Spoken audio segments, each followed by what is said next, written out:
Okay, let's unpack this. Imagine, if you will, the ultimate contradiction. It's the thing, it keeps us awake at night just staring at the ceiling. Mm. You look at your neighbor, the guy who mows his lawn every Saturday at 8:30 a.m. sharp. Always. Like clockwork. The guy who puts on the uniform to run the local Cub Scout troop. The guy who gets elected president of the church council because he's just so dependable. He's the pillar of the community. The guy you trust with your spare key when you go on vacation. Yeah. The guy who waves when you drive by every single morning. Exactly. You trust him because he's boring. You trust him because he follows the rules. But what we're exploring today is the terrifying reality that sometimes that boring adherence to rules is actually a mask. A very rigid one. A rigid, carefully constructed dam holding back a reservoir of absolute sadism. We are talking, of course, about Dennis Rader. To his family and neighbors in Park City, Kansas, he was the Blue Book man. A compliance officer so obsessed with city ordinances, he'd, and this is true, he'd measure your grass with a tape measure to see if it was a quarter-inch too tall. Unbelievable. But to the rest of the world, he was the monster hiding in the dark. He was the man who bound, tortured, and killed men, women, and children, and then bragged about it to the media under a moniker he gave himself. BTK. Bind, torture, kill. Even just saying the words feels heavy. And I think that's where our mission lies for this deep dive. We aren't just going to recite a timeline of crimes here. No, this is different. We have a massive stack of source material, psychological evaluations, court transcripts, police reports, and even his own twisted journals. And we need to answer a specific question. How? How does a human mind compartmentalize this? That's the core of it. How do you strangle a neighbor in the afternoon and then lead a church meeting in the evening without the mask even slipping? That is the factor X, as Rader himself called it. And to understand it, we have to look past the sensational headlines. We have to look at the banality of his evil, because Rader wasn't a genius. No, Phil. He wasn't Hannibal Lecter. He was a bumbling, narcissistic bureaucrat who got lucky for 30 years. That's a key distinction I want to nail down right away. Yeah. We so often mythologize these guys as these evil geniuses playing 4D chess with the police. Right, the supervillain trope. But looking at the sources, Rader seems kind of pathetic. Incredibly so. And that's what makes him so dangerous. He's not a movie monster. He's the petty tyrant at the DMV who also happens to be a serial killer.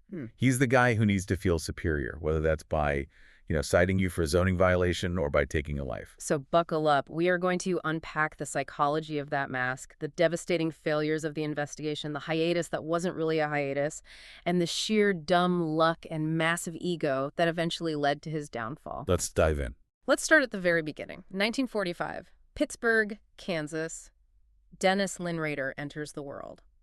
Now, if we look at his childhood, are we seeing the classic serial killer starter pack?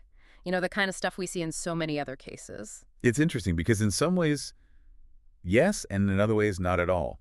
Usually, when we look at these profiles, we see horrific abuse. Right. Broken homes, total chaos. Right. But Rader, he grew up in Wichita. His dad, William, was a Marine who later worked for the Kansas Gas Service. His mom, Dorothea, was a bookkeeper. So on paper, it's a stable, middle-class American family. Exactly. By all accounts, it was a strict, God-fearing Midwestern home. There wasn't the kind of overt physical or sexual abuse we see in the backgrounds of someone like, say, John Wayne Gacy or Aileen Wuornos. But Rader's own recollection highlights something else. He talks about a deep sense of neglect. Neglect is a tricky word, though. I mean, you could argue a lot of kids in the 40s and 50s had parents who worked hard and just weren't emotionally available. Sure, that was sort of the norm. They didn't all grow up to hang people in basements. So that's where the internal pathology comes in. Rader felt ignored. He felt his mother was always working on her books. His father was distant. He resented the attention his younger brothers got. So it's his perception of neglect, not necessarily the reality. It's his reality. And this feeling of invisibility for most people, that leads to insecurity or, acting out. For Rader, it curdled into this deep resentment and, more importantly, into fantasy. This is what he later called his driving force, Factor X. Factor X. It sounds like a bad sci-fi movie title. It really does. It was his attempt to externalize his evil. He wanted to believe there was some supernatural element, a demon or a force, that drove him. So he wasn't responsible, Factor X was. Precisely. He linked himself to Jack the Ripper, to Son of Sam, claiming they all had the same affliction. But clinically, when you look at the evidence, you see the dark seeds were planted very, very early. You've probably heard of the McDonald triad. It's the homicidal triad, right? Bedwetting, fire starting, and animal cruelty. That's the one. It's a predictive model that criminologists sometimes use to spot potential violent offenders in childhood. Now, it's not a perfect science, but Rader ticks the animal cruelty box with a terrifyingly bold marker. He engaged in what's known as zoosadism. Zoosadism. That is a heavy term. Break that down for us. What does that actually look like for a young Dennis Rader? It's not just, pulling wings off flies or being mean to the family dog. The sources describe him trapping small animals, cats, dogs, strays, and hanging them. Hanging them. Hanging them, strangling them. He was rehearsing. See, for a sexual sadist, the thrill isn't just the death. It's the process of dying. It's the control over the breath, the struggle. He was learning how long it takes for a life to fade. He was learning the mechanics of suffering on helpless animals. That is absolute nightmare fuel. And he's doing this while, on the surface, appearing to be a completely normal kid. He hid it well. But he had other secret behaviors going on, too. Voyeurism. He was a peeping Tom, spying on female neighbors, and he was stealing women's underwear. Okay, another classic sign. But he wasn't just stealing it to look at it. He was wearing it. He was engaging in cross-dressing and, crucially, autoerotic asphyxiation. Okay, let's pause on autoerotic asphyxiation. For the listener who might not know or who only knows it from pop culture jokes, what are we really talking about here? It's the practice of restricting your own oxygen supply. Literally choking yourself or using ligatures, ropes, belts to heighten sexual arousal. Rader would bind himself, often in women's clothing he'd stolen, and restrict his breathing. So he's basically treating his own body as a test subject for what he wants to do to others. Exactly. He's experiencing the panic, the loss of control, and then the euphoria of release. He's internalizing the mechanics of the bind. He knows exactly how the knots feel. He knows exactly how the rope burns.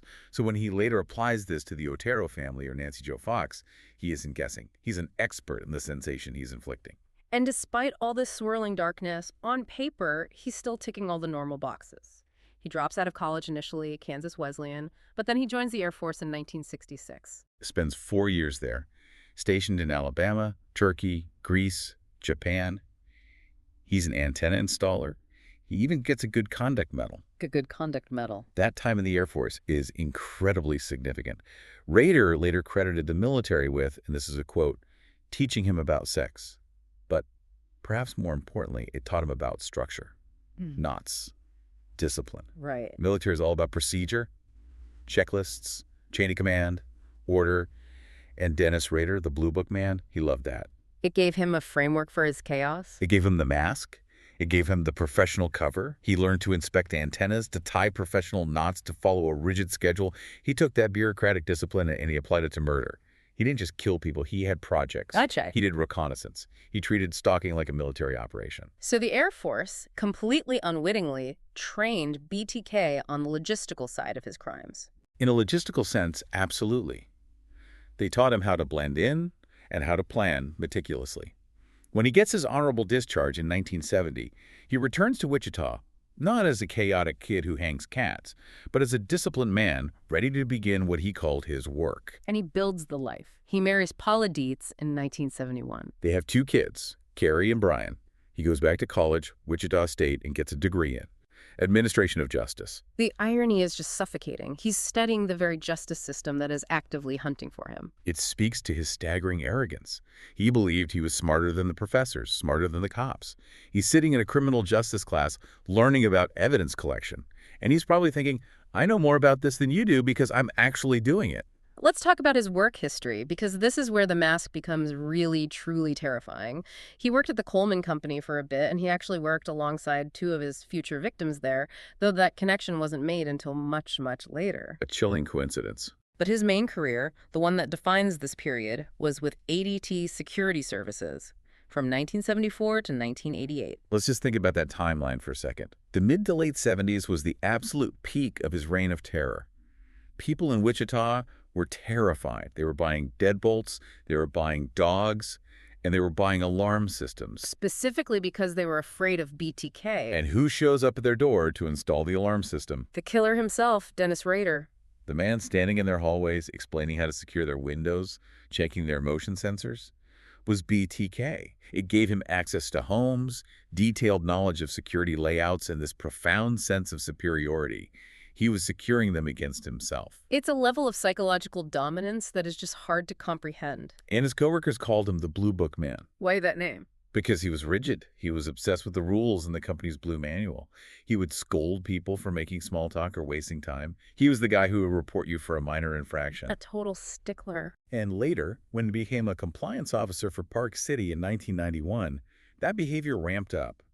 Neighbors described him as overzealous and a bully. One neighbor recalled him measuring their grass with a tape measure to see if it was too long. Another claimed he killed her dog for no reason.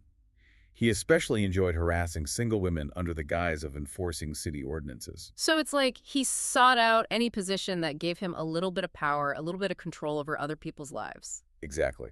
Whether it was being church council president, a Cub Scout leader, or a compliance officer, he craved authority.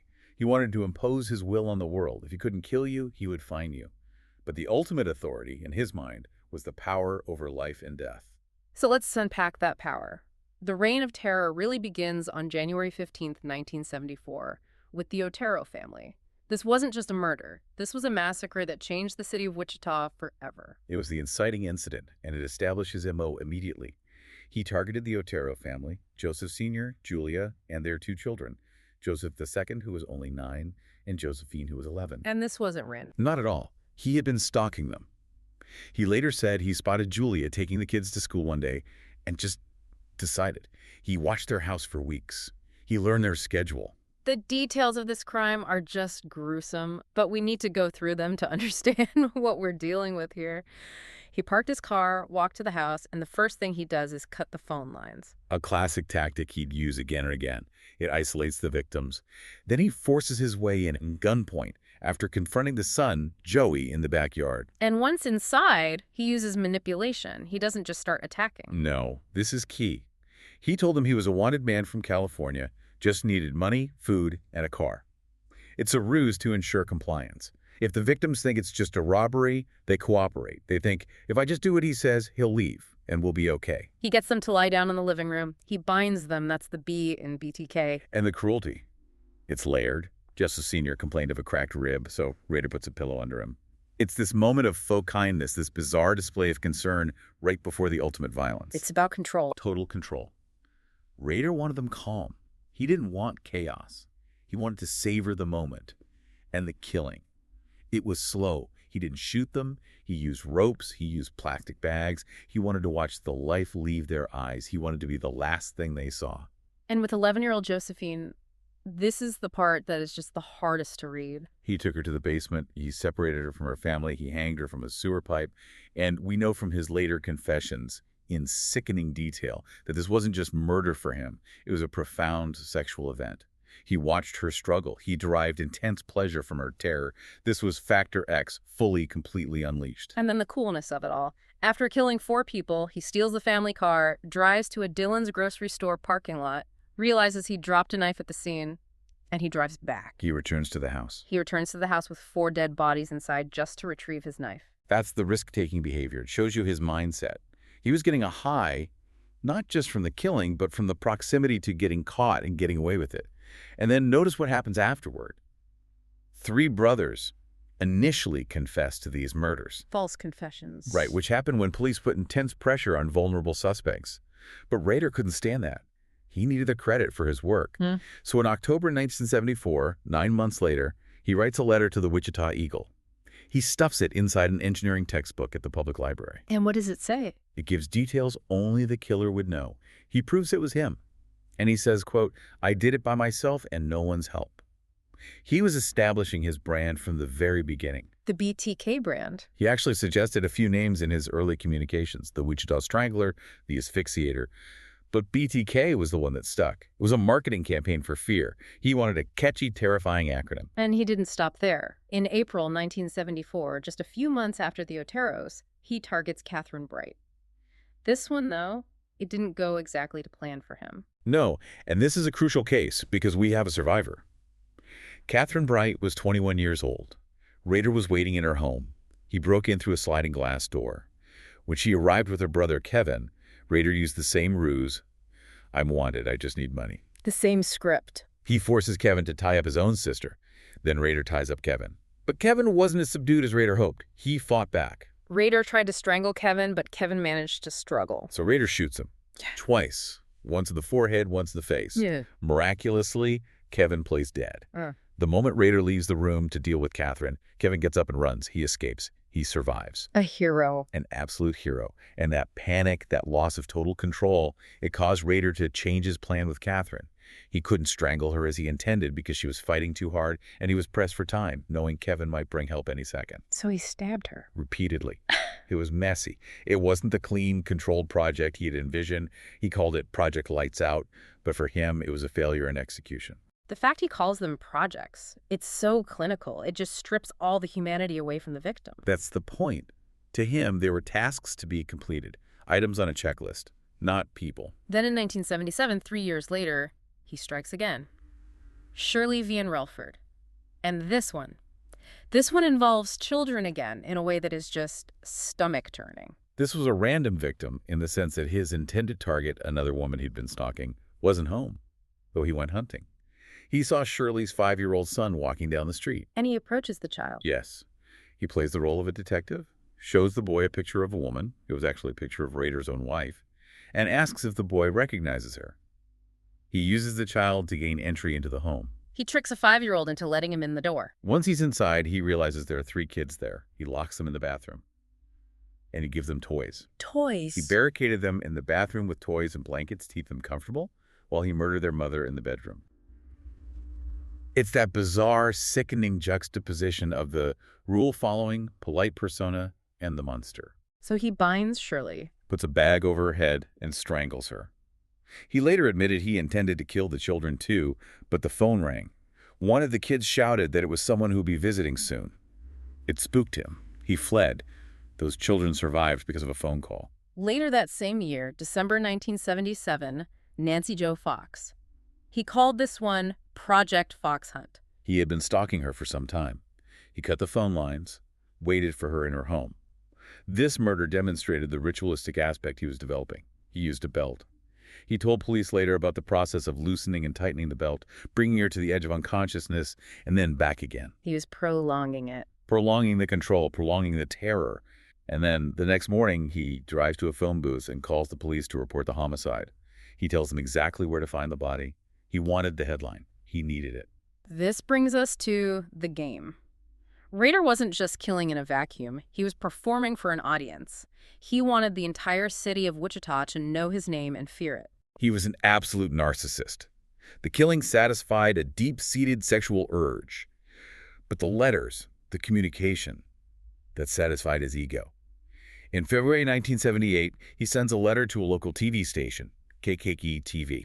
And what's his message? He asks, and I'm paraphrasing, how many do I have to kill before I get a name in the paper or some national attention? He was jealous of the attention other serial killers were getting. He was jealous. He referenced Jack the Ripper, son of Sam, the Hillside Stranglers. He complained that they got all the press, and he claimed he was driven by Factor X, this supernatural compulsion, trying to build his own myth. And the poems. Let's not forget the poems. Shirley Locks, about Shirley Relford. Oh, Death to Nancy, which was a twisted parody of an American folk song. They were crude, childish, nursery rhyme-style parodies. It was pure taunting. He was mocking the victims, their families, and the police who couldn't catch him. The police even tried to play his game, didn't they? They did. They flashed a subliminal message on TV in 1978. It was a message that said, "Now call the chief." They were hoping to trigger him, to get him to turn himself in or communicate directly. They even featured an upside-down pair of glasses found at the Fox crime scene. Did it work? Not at all. Rader was watching, but he didn't bite. He saw it as a clumsy attempt and felt superior. There was a moment in 1979 that terrified him, though. The case of Anna Williams, Project Anna. This is a fascinating insight into his patience and also his rage. He broke into her home, he had his kit ready, and he waited. For how long? For hours. But Anna Williams, who was in her 60s, stopped to visit friends after a square dance. She came home much, much later than usual. By the time she walked in her front door, Rader was gone. He just gave up and left. He left, but he was furious, livid. He later sent her a letter saying, "Oh, Anna, why didn't you appear?" He sent her items he had stolen from her home during a previous break-in, like a scarf and some drawings he'd found. He was enraged that she had ruined his fantasy by being late. So Anna Williams survived simply because she stayed out late with friends. A simple, random twist of fate saved her life. It shows that despite all his meticulous planning, he was still subject to the whims of chance. And then silence, or at least public silence. This is what became known as the hiatus. From 1979 to 2004, the letters stopped. The murders seemed to stop. People in Wichita thought maybe he died, or went to prison for something else, or just moved away. But the hiatus is a myth. Yeah. He didn't stop being BTK. He just changed his methods for a while. He went underground. So what was he doing? The urges didn't just disappear. No, he was engaging in what criminologists call cooling-off periods, where he would relive his crimes. He took photographs of himself in bondage, wearing female masks he'd made, burying himself in the ground, pretending to be his victims. He continued to burglarize homes to steal trophies, mostly underwear. He was feeding the fantasy, just not publicly. But he did kill again during this supposed quiet period. The timeline reveals he wasn't dormant at all. 1985, Marine Hedge. This one is particularly brazen. Marine Hedge lived on Rader Street in Park City. She was his neighbor. His neighbor? She's the project cookie. And he used a Cub Scout outing as an alibi. He was a scout leader, remember? He left the outing early, faked a headache, blamed it on the rainy weather, and went to kill her. And what he did with her body? He took her to his church. I mean, that just seems insane. He was president of the church council at Christ Lutheran Church. He had the keys. He took the corpse of his neighbor into the sanctuary of the church where he was a respected leader. He posed her body in various positions, took Polaroid photographs of her in the church, and then dumped her body in a ditch. It's the ultimate desecration. It shows that he felt he was godlike. Absolutely. He could bring his darkness into the holiest place in his life, the center of his community, and no one would ever know. It was the ultimate expression of his power and his contempt. Then, a year later, 1986, Vicky Wegerle. He called this project Piano. He used his ADT background here. He posed as a telephone repairman, using a hard hat and a Southwestern Bell manual to look official. Vicky fought back hard. She scratched him. Rader later said he probably still had the scar from her. And this case is just tragic on another level because her husband became the prime suspect. For nearly 2 decades, the community, even some in law enforcement, looked at her husband with suspicion. It wasn't until Rader resurfaced in 2004 and sent photos of the crime scene that her husband was finally and completely cleared. Rader destroyed that family in more ways than one. And finally, his last known murder, Dolores Davis, in 1991. Project Dogside. She was 62. This one was more brutal, less finessed. He threw a cinder block through her glass door to get in. He strangled her and dumped her body under a bridge. And then, as far as we know, the killing actually did stop. He became the compliance officer. He became the church president. He settled into being the Blue Book man full-time. For a while. So why come back? Why in 2004, after getting away with it for 30 years, does he start writing letters again? What was the trigger? It was 2 things, really. Boredom and ego. In January 2004, the Wichita Eagle ran a story for the 30th anniversary of the Otero murders. They called it a cold case. They implied BTK was history, a ghost. And Rader couldn't stand that. He read that and took offense. He felt irrelevant, forgotten. He wanted the world to know he was still there, still watching. He said later in his confession that he was kind of bored. His kids were grown. His life was routine. He missed the thrill. Yeah, so he wakes the sleeping giant himself. He starts leaving packages all over town. He does. He leaves a letter proving he killed Vicky Wegerle, sending those Polaroid photos only the killer would have. He leaves packages at the library taped to stop signs. He included a sketch he drew, labeled The Sexual Thrill Is My Bill. He leaves a doll, bound and gagged in a cereal box in the back of a pickup truck. He was playing the game again. But the world had changed. Technology had changed profoundly since the 1970s. And this is where it gets almost funny if it weren't so dark. Rader is a nearly 60-year-old man in 2005. He's not a digital native. And he sends a letter to the police asking a very, very stupid question. He asks, can a floppy disk be traced? A floppy disk. This is the pivotal moment. The police, realizing they have a direct line of communication, place an ad in the classified section of the newspaper addressed to Rex, which was a code they were using with him. The ad said, Rex, it will be okay. It was a lie. A brilliant lie. They told him, no, a floppy disk cannot be traced. Go right ahead. Now, for the listeners who are tech-savvy, they're screaming at their speakers right now. But for everyone else, explain why this was such a fatal, catastrophic error for Rader. What is on a floppy disk that gave him away? It's called metadata. Think of it like a digital fingerprint or an invisible sticky note attached to every file you create. When you make a Word document, you aren't just typing words. The program is secretly recording data in the background. Like, Who created the file? When it was created? On which computer? And, critically, who the software is registered to. Even if you delete the text of the document, that background data, the metadata, often remains hidden in the file structure. so Rader grabs a Popl Memorex floppy disk. He thinks he's being clever. He deletes an old file and saves his new message for a TV station on it. Yeah. He assumes the old file is just gone. Right. But he didn't wipe the disk properly. The police forensic team recovered the deleted data. And deep in that code, they found the author field. It didn't say BTK, it said Dennis. Ouch. And it gets so much worse for him. The software used to create the original document was registered. You know how when you install a program that asks for your name and your organization? Sure. The registration listed the organization as Christ Lutheran Church. Oh, no. So the police have Dennis and Christ Lutheran Church. It wouldn't take a supercomputer to connect those dots. It took a quick internet search. They found Dennis Rader, president of the church council. They started surveillance. They saw a black Jeep Cherokee at his home, the same type of vehicle seen on security footage at one of his package drop sites. But that's all circumstantial. They needed something concrete. They needed DNA. Right. The circumstantial evidence isn't enough for a conviction of this magnitude. So they went to his daughter. Unbeknownst to her. Completely. Carrie Rawson was a student at Kansas State University at the time. She had visited the medical clinic there for a routine pap smear. The police, through a court order, obtained that sample from the clinic. And they tested it against what? They tested her DNA against the DNA found under Vicky Wiegerl's fingernails from when she fought back in 1986. It was a familial match. The killer was Carrie Rawson's father. They had him. February 25, 2005. The arrest. Rader is driving home from work. He sees the police lights behind him. The officer walks up to his car and asks, "Mr. Rader, do you know why you're going downtown?" And Rader, ever the arrogant narcissist, doesn't panic. He calmly replies, "Oh, I have suspicions why." He wasn't panicked. He was almost relieved. The game was finally ending, and he was the star of the show. His behavior in custody is just. It's Yeah. bizarre. He immediately starts asking if he's going to get the death penalty. He asks if he'll be housed with the loonies in prison.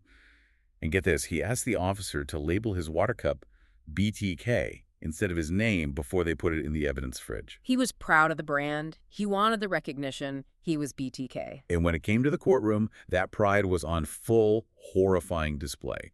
On June 27, 2005, he pled guilty to 10 counts of first-degree murder. But it wasn't a somber confession. No, it was a lecture. He stood there and described the murders in chilling, graphic detail, but with zero emotion. It was like he was reading a grocery list. He called them projects, and he kept correcting the judge. If the judge got a minor detail wrong about a specific weapon or how a knot was tied, Rader would interrupt to correct the record. He wanted the history books to get his story right. And the so-called apology at his sentencing. A rambling 30-minute monologue. The prosecutor aptly compared it to an Academy Awards acceptance speech. He thanked people, he talked about his life. It was completely and utterly devoid of remorse. What was the official diagnosis? Dr. Robert Mendoza, who evaluated him for the defense, diagnosed him with narcissistic personality disorder, antisocial personality disorder, and obsessive-compulsive personality disorder. The rigidity of the Blue Book man and the cruelty of BTK were all wrapped up in that clinical diagnosis. He was sentenced to 10 consecutive life terms. That's 175 years minimum. Kansas didn't have the death penalty for the crimes committed during that period, so he sits in solitary confinement at El Dorado Correctional Facility to this day. And initially, he was granted privileges: TV, radio, art supplies. The prosecutors argued against it, saying he would just use the news to relive his fantasies, but he was granted them for good behavior. Let's talk about the wreckage he left behind, his family. His wife, Paula, was granted an emergency divorce almost immediately. She was completely blindsided. The community helped them demolish the family home in Park City to erase the stigma. But his daughter, Carrie, she's had an incredible journey. She wrote a book, right? A serial killer's daughter. She did. And she has been very open about the trauma. She described him as a normal, loving dad in many ways. He taught her to fish. They went on hikes, which makes the betrayal so much deeper. She initially forgave him, citing her Christian faith, but later, darker truths came out. Such as? She found journal entries suggesting he may have abused her as a child, or at least had very dark fantasies about it. It completely complicates that good father, bad man dichotomy. The darkness was always there, even at home. And the story isn't quite over, is it? even as recently as 2023, there were new developments. That's right. Rader is a prime suspect in other cold cases. The disappearance of Cynthia Dawn Kinney in Oklahoma in 1976. She was 16, last seen leaving a laundromat. What's the connection? Possible trophies of hers were found buried at Rader's former property in 2023, and there are clear links to his ADT work near where Kinney vanished. A bank across the street from the laundromat was having ADT alarms installed right around that time. So he was there. He was there. He denies these, of course, but authorities believe he's only denying them because Oklahoma has the death penalty and Kansas does not. He doesn't want to risk execution. It's a chilling thought that there could be more victims we don't even know about. Rader once told police there are a lot of lucky people out there. He implied he had many more projects planned, victims he stalked, homes he broke into, but he aborted the plans because a car drove by or a phone rang or the person just wasn't home on time. That is the thought that keeps you up at night, that randomness. It is. It's the banality of evil. Rader wasn't a supernatural monster from a movie. He was a bureaucratic bully who treated murder like a checklist. And he's currently, as his daughter described after a visit in 2023, rotting and unhappy in a wheelchair in prison. A pathetic end for a man who thought he was a god. So what does this all mean for us? For the listener, what's the takeaway here? It means we have to understand that the mask is real. We often look for monsters to look like monsters. We want them to be obvious. But sometimes the monster is the guy measuring your grass, the guy handing out communion, the guy installing your alarm system. The capacity for the human mind to compartmentalize is capable of terrifying, terrifying things. And it leaves us with that final provocative question. How many of us have crossed paths with a project that never happened? How many times has a simple twist of fate, a delay in traffic, a last-minute phone call, a barking dog, been the only thing standing between a normal day and an absolute nightmare? It's a question without an answer. And that is perhaps the scariest part of the entire Dennis Rader story. On that note, we're going to wrap up this deep dive. Stay curious, stay safe, and I guess always trust your instincts. Goodbye. See you next time. Welcome to The Debate. Today, we are opening the case file on a man who really fundamentally changed the way America looks at the neighbor next door, Dennis Rader.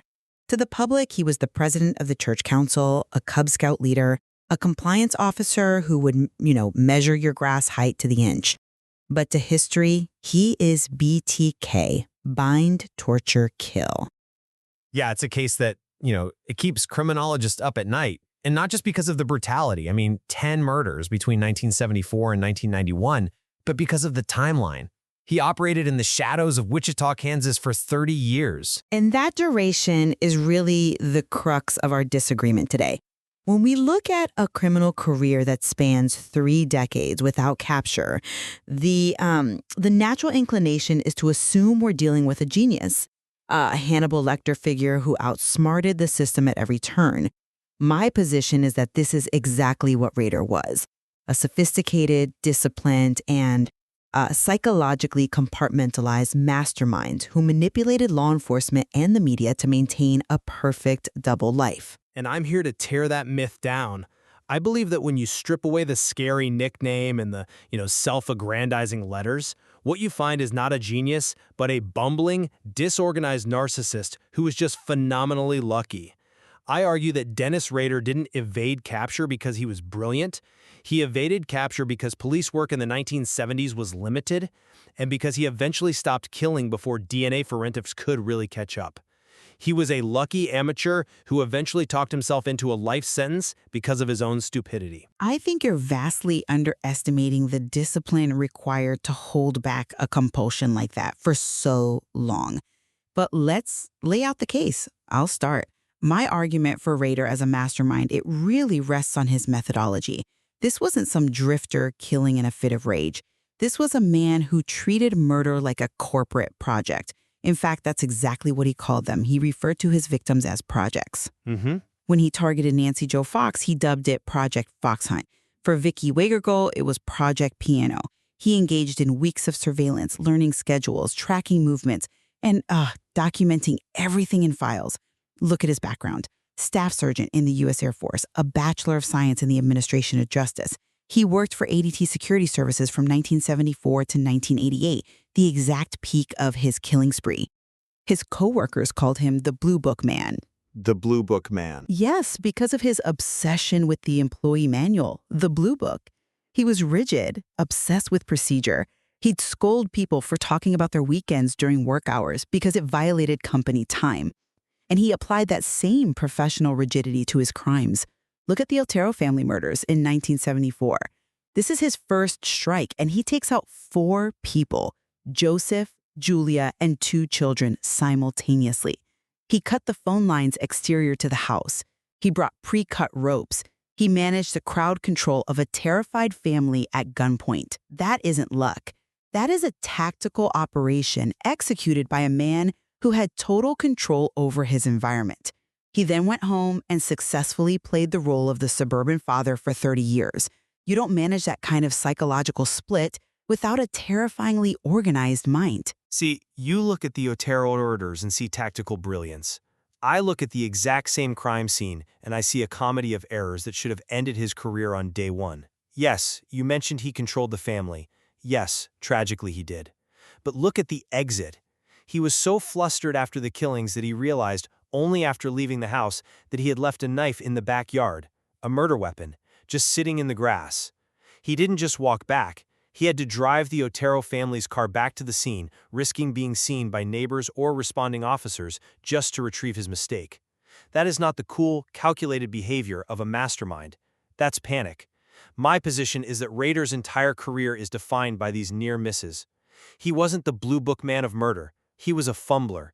Take the attempted murder of Anna Williams in 1979.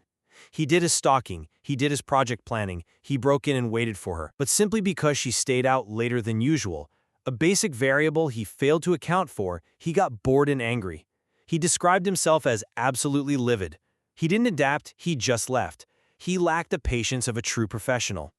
And we cannot talk about his intellect without talking about his end.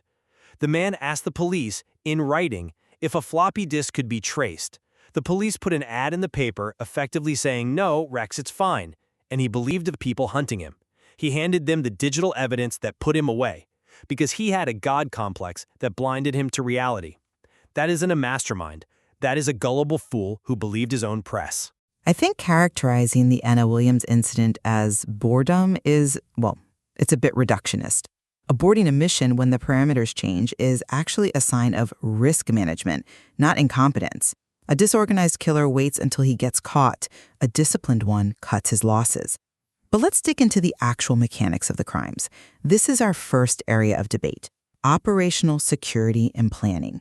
You say he was sloppy. I say he was a pioneer in what we now call social engineering. Social engineering. You mean lying to get through the door? Well, it's more than just lying. It's using the social contract against the victim.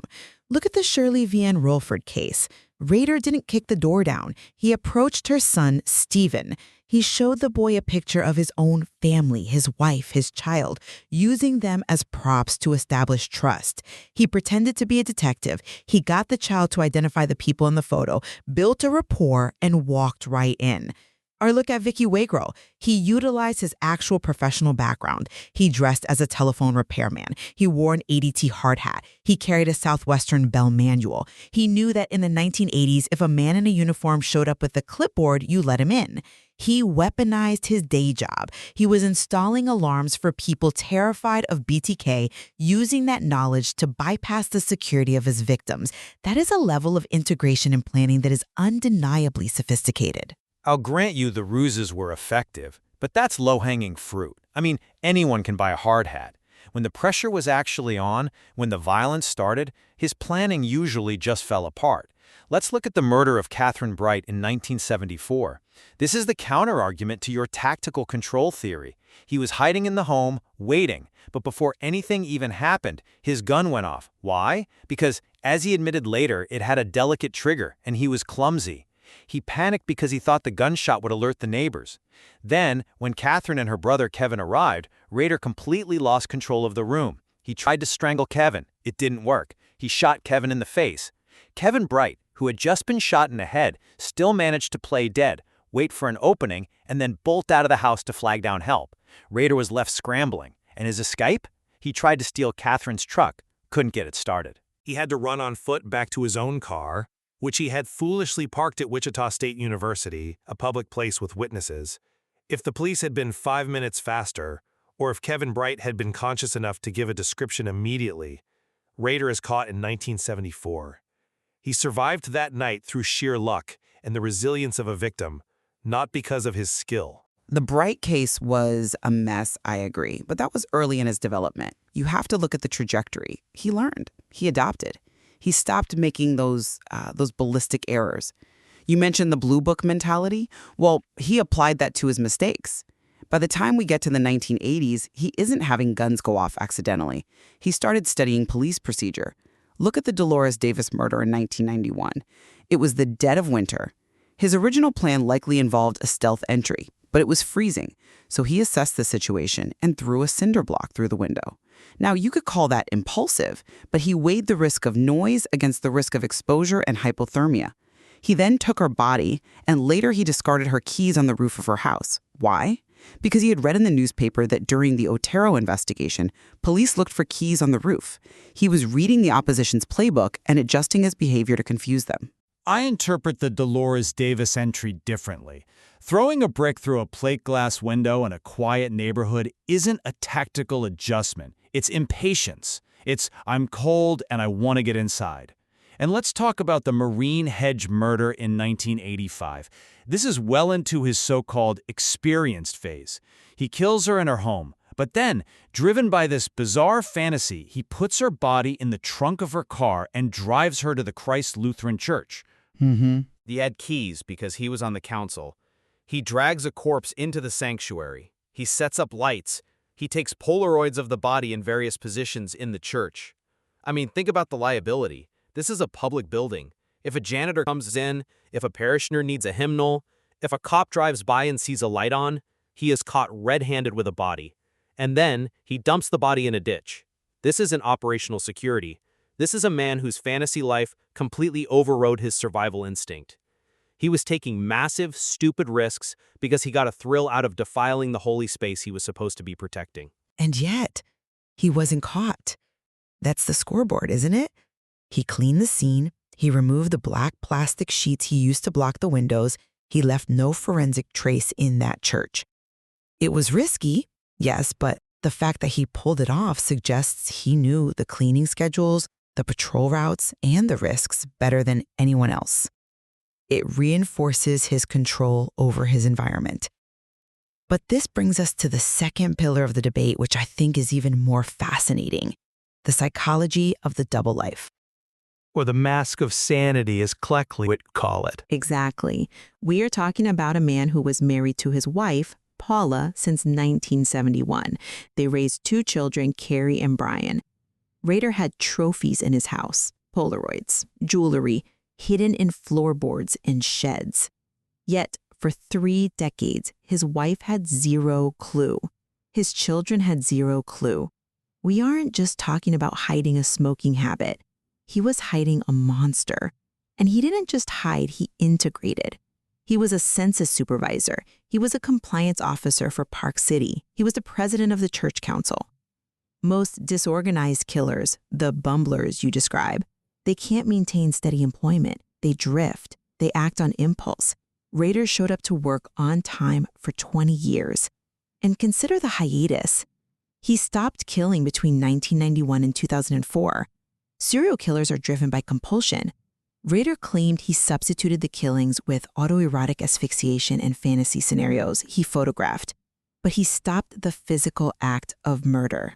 To put a pause on that type of pathology for over a decade shows a level of willpower and mental compartmentalization that is clinically rare. I challenge the idea that the mask was perfect. I think the mask was cracking all over the place. People just didn't want to see what was underneath. As a compliance officer, he wasn't just steady. He was a tyrant. Neighbors described him as a bully. He would measure their grass with a tape measure to see if it violated city ordinance by ½ an inch. He allegedly euthanized a neighbor's dog for no good reason. This isn't a man keeping a low profile to protect his secret identity. This is a man with a desperate pathological need for petty power. After his capture, psychologist Robert Mendoza diagnosed him with narcissistic, obsessive-compulsive, and antisocial personality disorders.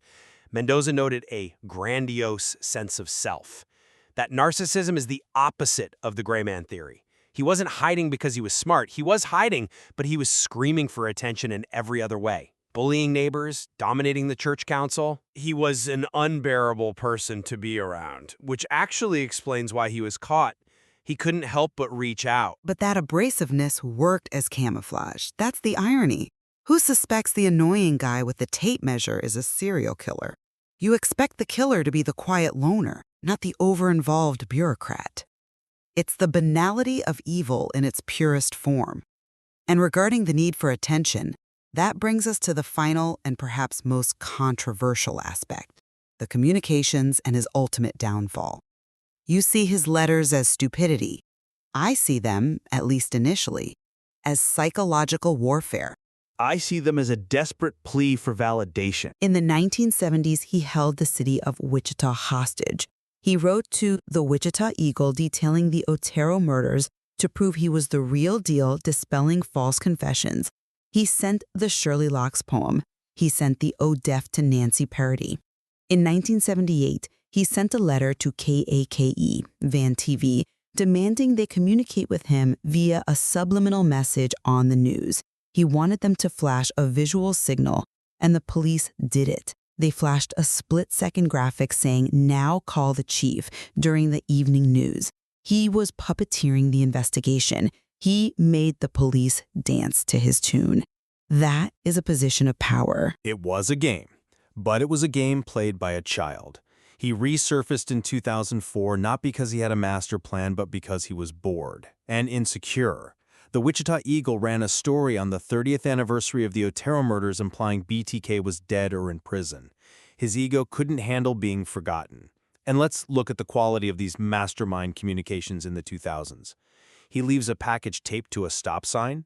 He leaves a cereal box, a literal cereal box, in the back of a pickup truck at a Home Depot. The owner of the truck thought it was trash and threw it away. Rader had to write another letter asking, "Hey, what happened to my cereal box?" It's slapstick comedy. It's pathetic. The cereal box was clumsy. I will concede that. He was rusty. But he was trying to re-establish the brand. He was trying to get caught. And this is the smoking gun for the lucky amateur theory, the floppy disk. We have to explain this for the listeners because in the age of the cloud, this seems ancient. Rader wanted to send digital files to the police. So he sent a letter asking, "Can a floppy disk be traced?" Now, a mastermind assumes the police lie. A mastermind understands that digital files have metadata, hidden information about who created the file and where. Rader didn't know this.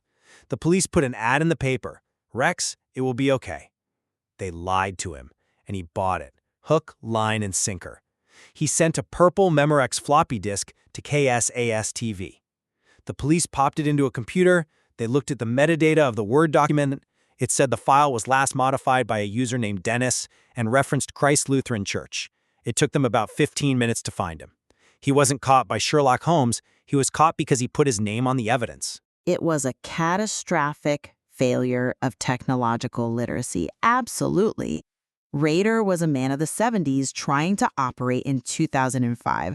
But I have to ask, does one mistake at the very end erase the success of the previous 30 years? He trusted the police in that moment because he had beaten them for so long. He had sent letters in the 70s that were traced to a photocopier at Wichita State University, and they still couldn't find him. He developed a sense of invincibility. It was arrogance, yes, but it was arrogance earned through decades of evading the dragnet. It wasn't just tech illiteracy. It was a fundamental lack of common sense. Even when he was arrested, he was driving his black Jeep Cherokee, the same car seen on surveillance footage at the Home Depot drop site. He wasn't switching cars. He wasn't hiding his tracks. He was just living his life, assuming he was untouchable. When the police asked him during the interrogation, "Why did you lie to me about the floppy disk?" Rader actually looked hurt. He said, "I thought we had a rapport." He genuinely thought the police were his friends in this game. That is delusional. he was delusional at the end, but he was also the man who sat in a courtroom and described the murders in graphic detail without a shred of emotion. We're running out of time, so let's try to synthesize this. I stand by the assertion that Dennis Rader was a formidable operator. You can call him lucky, but luck is a coin flip. You don't flip heads 10 times in a row over 30 years without some skill. His ability to lead a completely bifurcated life, devout church leader by day, serial killer by night, demonstrates a terrifying capacity for compartmentalization. He manipulated the media, he frustrated the police for decades, and the only reason he was caught is because he came out of retirement and just didn't understand modern technology. And I maintain that Rader has been mythologized far beyond his capabilities. He was a blue book bureaucrat with a god complex. He left knives at crime scenes. He shot victims he was trying to strangle. He let witnesses escape, and he relied on the limitations of 1970s forensics to survive. He didn't get caught earlier because he stopped, not because he was brilliant. And the moment he tried to be clever in the digital age, his own vanity and gullibility led him directly into a cell. He wasn't a mastermind, he was just a narcissist who got away with it for too long. It's a disturbing case regardless of the label we apply. The terrifying reality is that whether he was a genius or a fool, he walked among the community in Wichita for decades unnoticed. Exactly. And perhaps that is the scariest lesson. The monster wasn't hiding in a cave, he was leading the Cub Scout troop and running the church council meeting. We encourage our listeners to read the source material and decide for themselves. Was BTK a mastermind or a lucky bungler? Or perhaps just a banal, evil man who got lucky until he didn't. Thank you for joining the debate. Good night.